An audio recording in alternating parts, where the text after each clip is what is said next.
Welcome into Hoops Forum, a production of Radius Athletics and a quick timeout podcast. I'm Tony Miller, and I'm joined again this week by my co-host Randy Sherman. Big thanks to our sponsors over at 323 Sports. Summer is on its way, which means it's time to start thinking about summer camps. Your campers will love the 323 Sports Performance Camp T-shirts, which start at an incredibly low price of just $7.99. To find out more, visit 323sports.com, or you can contact a sales rep at sales@323sports.com. They'll be sure to do it right for your summer camp program. So, talking about the summer months and those off-season times of development, probably the likelihood of a lot of coaches working with one-on-one, two-on-two, like Small two-man group. sessions, Yeah. three-man small group, versus the 5-on-5. Probably thinking more so of how can I incorporate skill development, dribbling, passing, shooting, along with decision making and the skills that are required for those players to actually improve as players on the court once the season rolls around. So today, talking primarily about one-on-one games, maybe even some adaptations, Randy, that can go along with some of those. Sure. So small-sided games, that's one of your expertise. You're a great sharer of those, and I know a lot of people follow you looking for your inventiveness on those. So I'm eager to see what you've come up with. But with small-sided games and these small group workouts that some coaches have during the summer or off season, we want bang for the buck. We want the most amount of teaching that we can get into a small little group of players. So we need to be hitting offense, defense, decision making, skill, and small sided games. And some of the things you're going to share today are good examples of how to sort of like get multiple uses out of one activity. Try to pick ones that are a little bit more popular or have been popular for me on social media. I don't necessarily know if that means they're always great. Yeah. I have found, and you probably have found this too, like your development of your small-sided games. Sometimes they turn out great. Yeah. Sometimes they stink. I Some found duds. some are better than others. I've also found too, depending on what you emphasize within each of those, it could be a dud or it could be great. Mhm. And I'm not afraid to try something and for it to turn out to be a dud, but maybe the kid loves it. Those off season months, things can get long, and I want them to have fun and enjoy it. So I will sometimes, probably some coaches don't want to hear me say this, I'll sacrifice it being great basketball wise if they're going to have fun doing it. Mhm. And we've talked about, especially with younger kids, like just allowing Yeah. them to be able to have fun. Um, so that it may be one where you're like, no, that's not that great. You could have done it like this and it'd been a whole lot better for them to develop this. And you're probably right. But I do think that incorporating the fun element is a key part of this too. And so hopefully some of these will show that as well. So if you're listening to this, we do have video for these. So if you may want to go back and watch this episode on YouTube. I also have each of these as well as a lot more games on my YouTube channel, and we'll direct you towards where you can find all those resources towards the end here. Let me go Excellent. ahead and pull up the slides here for everybody to see. I started with this one. It's called pound finishing, and I'll try to Okay. describe each of these. This one-on-one, as the name implies, there's a pound. So basically the drill starts, or the rep starts, with an offensive player, a defensive player, and when the offensive player bounces the ball, we're live. So the two players, as you're going to see in just a moment, the two players are starting. We keep them hip to hip. I think maybe now's the time to mention this as well. Like, think about, as you design these, what you want out of them. Mhm. So for instance, if I want the offense to have a big advantage, I may put them a step behind the defense, a step behind the offense. Mhm. If I've got more even level players, I may put them hip to hip. If it's a drill where I want a little bit more defense, I might put the defense in front. So Mhm. I just mentioned that now because this is one where you could very easily adjust those things to create whatever you in particular want out of that one drill. So pound finishing, I'll go ahead and roll it here and Okay. again walk people through it. It So they're is hip just to hip. Okay. they're starting hip to hip. It's a pound, and then they take off to the basket. And we usually pick a certain number of spots on the floor to do this from. I think for this one, I had picked 9 spots to do. But adding in that element of competition where you can, in this case, the same player is going on offense at all 9 spots, I and got then you. we'll flip it over and have the defense go at all 9 spots and see who can have scored the most out of those 9 spots, and that's your winner. So the initial pound dribble sort of is like the starting gun for the drill, if you will. And so what would you say the objective of this drill? Like, if you could say one objective, I would say, correct me if I'm wrong, like kind of like contested finishing, like kind of coming up with like creative finishes where you're in a drive and you kind of got to, finish with a contest at the rim. For us, we teach about 7 or 8 different types of finishes. Each program has its own number. I would encourage coaches, if you don't have specific finishes that you teach, that you do equip your players with at least 3 or 4. Yeah. And I think too, the next level of thinking for your finishes are not just I have these all available to me, but when is the best time to use any given particular finish? I won't spend a lot of time with it, but just quickly, if you have a big advantage with a guy, you have him beat. We just tell straight finish, just like your finish that you just worked on when you were a little kid. Long arm layup, yeah. One arm layup. If you have a little bit smaller advantage, kind of to throw off timing, we'll do the off foot. We call it inside reach, but right foot, left hand on the opposite sides of the basket. That's another one too that if I were to show this, or if you're watching it, you probably saw that a couple times. Stride stops, that's more of hip to hip, or maybe even the defense has a little bit of advantage there in front. Yeah. So coming to that stride stop, and then stride stops, if you know anything about stride stops, you can do multiple things out of that. We'll do sometimes the Nash where they dribble underneath to give themselves a better angle.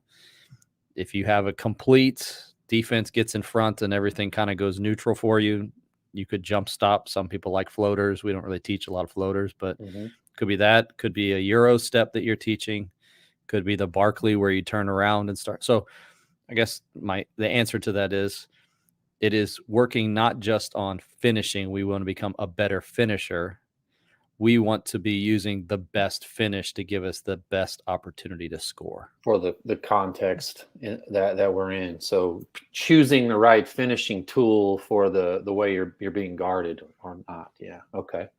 I'm talking through things like that with like my older players. I'm not necessarily doing that a lot at a camp for little kids. Third graders. Yeah. Right. Okay. So how could we load this drill to make it more involve, maybe say we got 4 guys. How could we could use the same start, put a secondary defender on help side, something like that? Yeah, so we'll do it sometimes with a secondary defender over on that far side. You go with just 2 and you're probably going to end up with a shot. So a shot at the rim, a finish, if it's like a late rotation, or you're going to end up with a wide open first shot off of the pass, which I think those are great too. That's probably something we're doing a little bit earlier on in the season, or with younger players, to recognize maybe when I see chest, I make that extra pass to a teammate. So again, I feel like these are the kinds of drills where you can a platform drill that you can maybe either add players or add constraints or incentives and turn it into a whole new drill without changing really a whole lot. Yeah, constraint I used in one-on-one, which is what we're going to be talking about today, and it's probably not going to be an issue when you're starting with a sort of a small advantage like you are in this drill. But one thing I wanted to avoid was, in a real game, in a 5-on-5 game, if you're driving and you have a small advantage on the drive, that's going to evaporate rather quickly. Like, you don't get all day to mess around with that. So in any one-on-one thing, we would use a 5-second shot clock as a time constraint.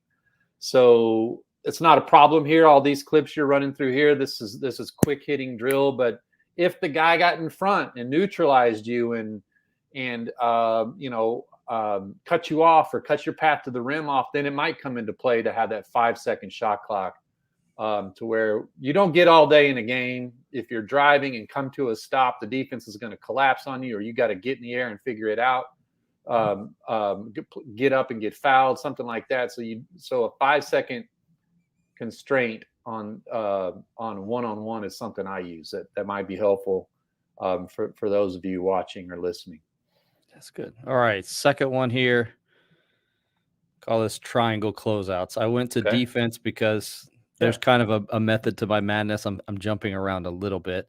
Closeouts, another one of those like foundational tools, but on the other side of the ball. So finishing for your offense, probably most are going to say finishing and shooting. If you talk about essentials, offensive skills, defensive skills in the modern basketball, probably closeouts, guarding the ball, and this combines the two of them. Okay. I'll preface this by saying coaches will a lot of times think about the kinds of closeout drills that you're doing so that you're practicing ones that transfer over to games. And what I mean by that is if you're watching this, with this drill, the ball starts on the block with the defender, and the defender passes it out to a coach or another player standing at the top of the key. Yeah. And on that pass out, the player who just passed it, your defender, is running out to the wing to play defense on the offensive player. Gotcha. So the triangle is player on the block, who is actually your defender, starts with the ball, coach at the top of the key, and then offensive player on the wing. Ball is passed out to coach. Player starts closing out to the wing. Gotcha. Coach passes over to the wing, and then you're playing one-on-one. So as you were saying, probably a little bit more game-like from the standpoint of not much of an advantage for the offense, but you go live on the wing. You also have the flexibility of that's a lot of space without extra help defender standing in the way, that kind of thing. So probably another one of those drills a little bit early on that we're practicing more so than we are at the end. But back to my point about the type of closeouts that you have, those long closeouts where you're running from the block to a wing. Yeah. Those happen during a game, but probably more likely in the game, you've got like a gap closeout where I go from being one pass away or, even two passes away to then closing out to the ball.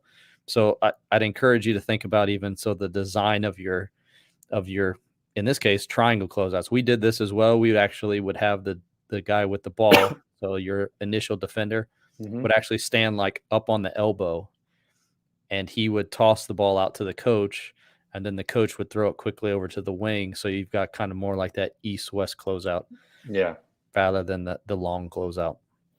Well, this one, I think another couple of points that come to mind as I watch this one would be the ball speed at which the two passers kind of go would challenge the closeout rep all the more. Just like in a game, the faster the ball moves offensively, the harder it is for the defense to catch up and get there. So, when the coach gets it at the top of circle there, he could just hot potato it right to the wing, and that would really put stress on that closeout. Second, to me, what it's working on is the shot drive decision from the recipient of the second pass out. Do I have time to get off a shot? In this case, is most of the time maybe no. So that helps rep that shot drive decision of like that they're going to get to me, but they're out of control because they're coming so hard. I'm going to put it right on the floor. And I'm noticing too in your closeouts in these, you're mostly going no middle and closing out to the high side, but obviously that could be adjusted for your defensive philosophy. You could talk to players on the catch about attacking the high foot, making the guy opening his gate, trying to drive maybe to where they're not wanting you to drive, and trying to drive that high foot and get middle. You're working on popping back. So when you are attacked middle, you can sort of chest it and cut it off, which I'm seeing your guys doing a good job of there. So a lot of stuff here. I like it. Again, I would advise 5 seconds. When that second player hits it, you got 5 seconds. That's it. The 2 points that I love about small-sided games, what you just said, you can work on both sides of the ball. and emphasize offense and defense at the same time.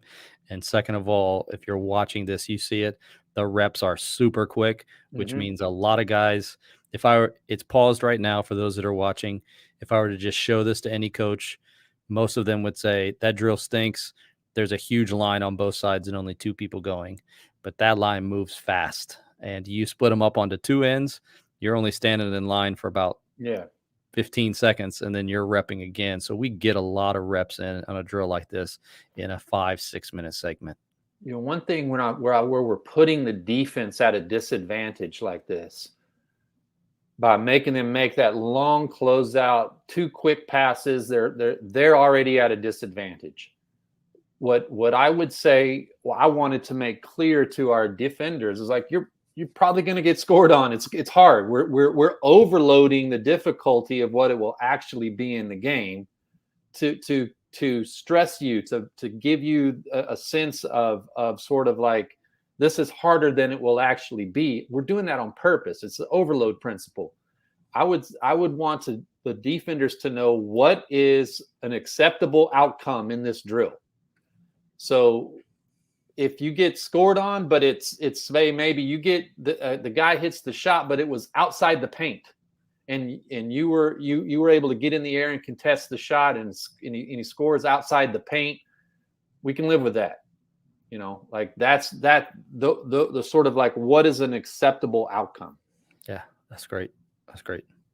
All right, next one. This one is called attacking closeouts, and it's very similar to the drill that we just watched. So I'll go just through this really quickly. Okay. But this is one where if you're low on coaches, you don't have somebody you can pass to. Maybe it's just 2 people at the workout, or I like to give this to players.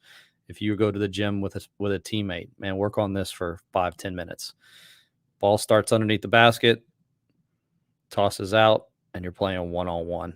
Again, kind of defense at more so of an advantage here because everything is just north-south running straight at a player. But offense, you're kind of being forced to turn around and use one of your finishes when the defense is neutral. Similar to the last one, like I said, but a little bit different. Yeah. A lot similar. Playing with the defensive at a disadvantage. They're coming hard on a closeout. I would say that this is a fundamental thing that we want players to be able to assess is, do I have time to shoot? If not, how can I use the momentum of the recovering defender against them? Yeah. All right, let me go ahead and go on to the next one here. This one we've talked quite a bit about Furman, so I thought I'd throw this one in here. A lot of coaches using small-sided games, I think sometimes primarily from an offensive perspective, like emphasizing something offensively. This one I like, and I like to do it early, is simply defense being able to guard the basketball. And if multiple D1 coaches are telling me that we have difficulty guarding the basketball, like it's across the platform. Players just need to learn how to guard the basketball. And so another kind of disadvantage for the defense, because the offensive player is attacking them downhill. So you're going from almost like a standstill position to having to guard this player who's running at least 3-4 speed at you. Constraint wise, keeping players more so towards the elbows. I think their emphasis this day was keep them out of the paint, was as simple as they had. So to your point, last point, the offense a lot of times was still going to get a shot off. It wasn't about like just eliminating shots, but they were trying to keep them out of the paint. Yeah, make it a tough shot, a contested 2, you know. So the drill begins with sort of some momentum by the offensive player. They have some runway, right? Yeah, so they start just a step inside the half court line, and then the defender is starting at the top of the key. And so he basically has from the top of the key to those elbows to level the driver out to keep him out of the paint. Try to force him out toward the corners if he can, which is, man, what a big challenge. Like, again, this is another example of like, it's not this hard in the game because you've got you might get a stunt or a little bit of help from either side or something like that. So you're having to guard a tremendous amount of space one-on-one. A couple of applications I can think of here, like what does this moment that I'm seeing mimic in a game? It could be transition defense, like we're back, but the ball's coming at me really hard, and they're trying to crack the shell with penetration, and we want to stave that off or force it wide in transition. We worked a lot when I coached on flipping to the offensive perspective here of we called them one man to beat drills, meaning like if you imagine in football, there's a guy who caught a punt, and he sort of broke through that initial of the punt team coming down to tackle him. He broke through that, and he's about to score a touchdown, but there's one man to beat. Maybe it's the punter back there who's, kind of having to, sit down in sort of in a stance to get ready to try to make an open field tackle, which is kind of like what this is. The ball's coming at me hard. I'm having to kind of just do my best, man. Like this is a bad situation. It's coming at me hard. There's one man to beat. So we worked a lot offensively on our one man to beat moves, like a hard stutter or an inside out or a inside out crossover or a smitty or something like that, to sort of like set up that one man. Like if I can just get by this guy, I'm home free for a layup. Just like the punt returner, if I can just get by this guy, it's pay dirt, right? Mm-hmm. Yeah, that's good. So that one's called 1v1 heat up line, just kind of a bonus. They describe the heat up line as essentially it's about 2 steps outside the 3-point line, and they will actually put down a piece of tape on the floor. And Coach Ritchie, I heard him say it to him that day, if you can't guard inside this line, you can't play for us. So that's where they get the name of it. Pickup point. Right, pickup point. Gotcha. All right. I like that one. Here's a fourth. I'm going with shooting. So not all finishing, not all defense. This one is just for shooting. It's not used as like a shooting and or driving drill. And so describing for you, those that are listening, we put a cone at the 3-point line, and this cone could be anywhere on a 3-point line.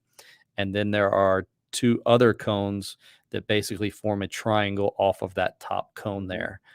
And whichever way the offense decides to go, right or left, the defender who starts in front of the offensive player must go around the opposite cone.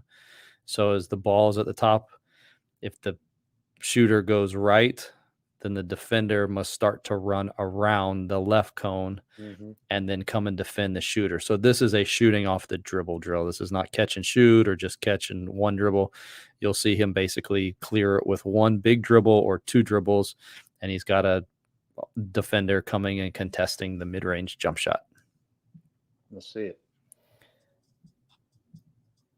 Oh, I see. Okay. 1, 2, comes and contests the jump shot.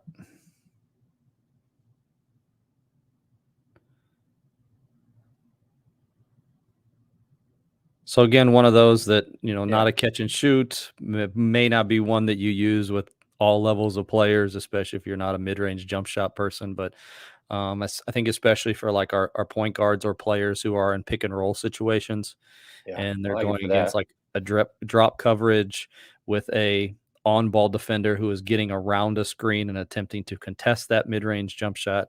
I think this could be one that is used. I like it as a contest drill. I like it. I like the stop and pop idea from the offensive player. Mid-range shot has a role and a place in basketball, and like you gave a good example, but this could come after a shot fake, like a guy. I wanted to shoot a 3. I used a lift fake. I got the guy off the ground, and he gets back into play after I fake him up or something like that. Really, a really good skill is to be able to do what the player in red here is doing. Now the player in blue is to sort of have this horizontal energy that I have when I'm driving, get to 2 and transfer that to vertical energy. Like that takes like strength in the lower body, good footwork, and to sort of like drive and get on 2 and stop and pop like that.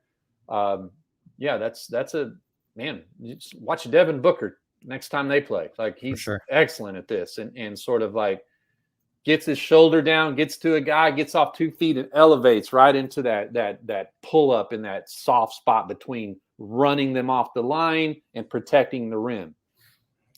Yeah. All right. Next one here.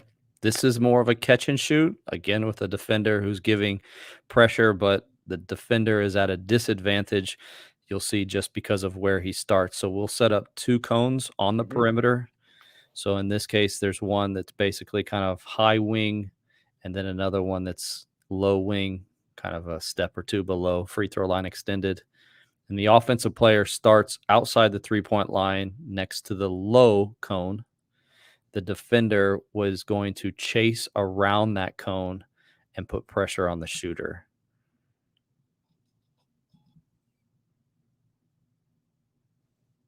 We call this stagger screen shooting just because the cones are kind of set up in that stagger shape. Yeah. And the defender, again, he's several steps behind the offensive player, which allows for the shooter to get a relatively clean shot off, but you're at least feeling some pressure rather than thinking that I have to shot fake or make a move to get somewhere else. You know a shot is coming. So the shooter is moving into the catch, and immediately has to do several things that look easy sometimes by some players, but are very difficult. Organize your feet, find the rim. Like when you're coming off of a down screen or a double screen, or even if it's just cutting up out of the corner on a blast cut to get a catch at the wing, and going right into a shot, locating the rim, organizing my feet. And then another thing that I like that's being worked on here is if you have inefficiencies in your shot mechanics, your release time, and things like that, you're not getting a shot off. You know what I mean? Like the defender will get back to you if you have to take this kind of false step out to the side, or if you wind the ball up too much. So the compactness, I guess, is a word I could use. Of I find the rim, my feet are organized, I get right into my shot, and we could speed that up or slow it down by the placement of those cones to really help a player. Okay, you've got a good shot, but it takes you too long to get it off. So things like that. Yeah. The guys like that one just simply because to your point, it helps them quicken their shot. And that is probably one of the biggest changes that they have to go through going from high school to college. Yeah, good point.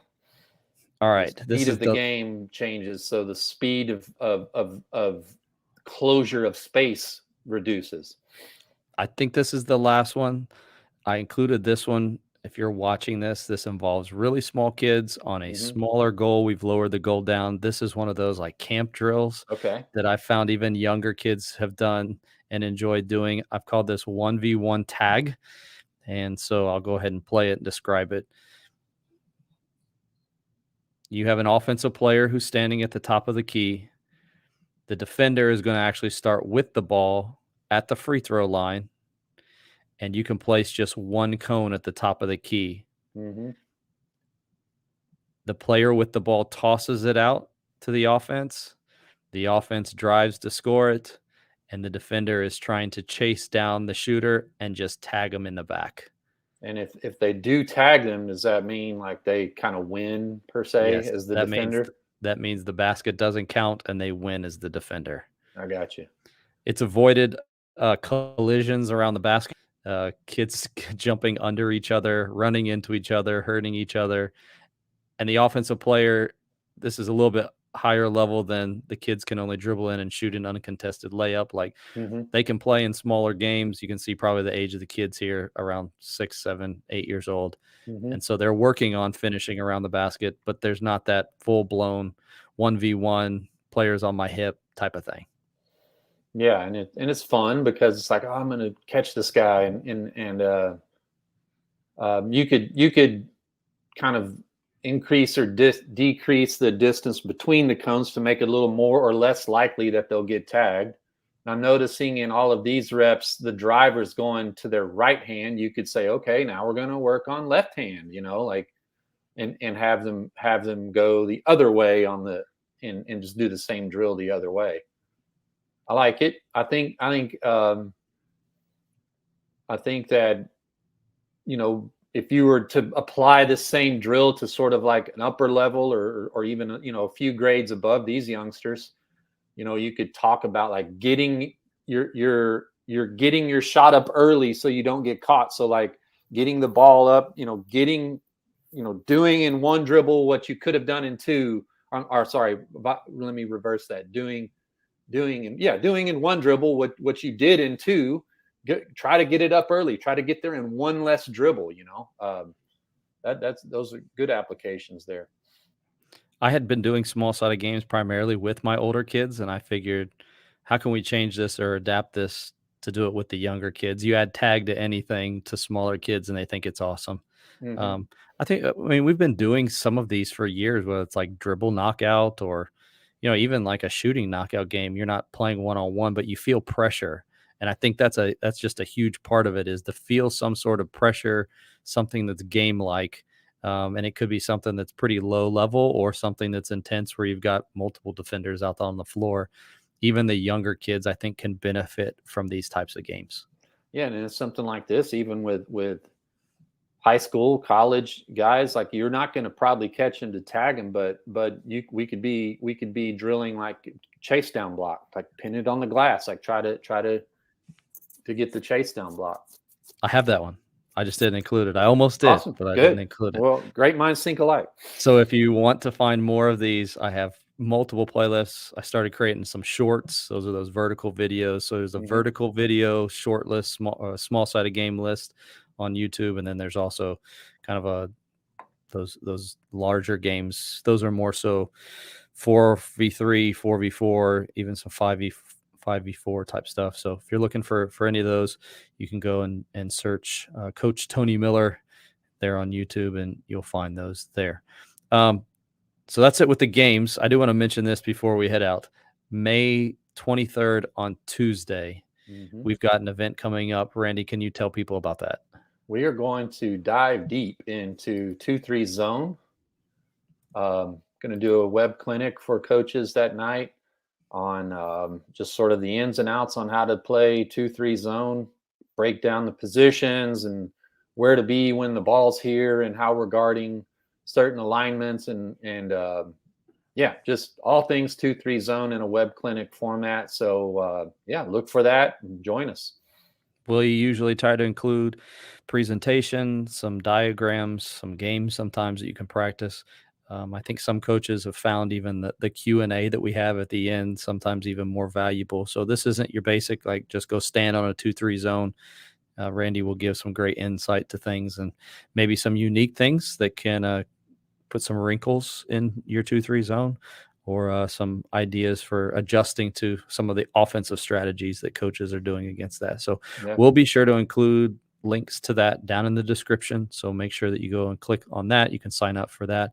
And then on the closer to the 23rd, there'll be some specific instructions how you get to that and everything. So we've done a couple of these before, been really successful. Coaches have really enjoyed them. And so I'm looking forward to starting some of these. Couple of these, we'll try to have maybe a couple of these this summer that you can learn from.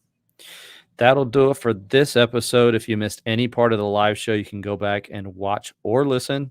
Just search Hoops Forum on YouTube to watch the full interview, or you can go to any podcast platform and search A Quick Timeout, and there you'll find the audio version of this show. For Randy Sherman, I'm Tony Miller. We'll talk to you again next time on Hoops.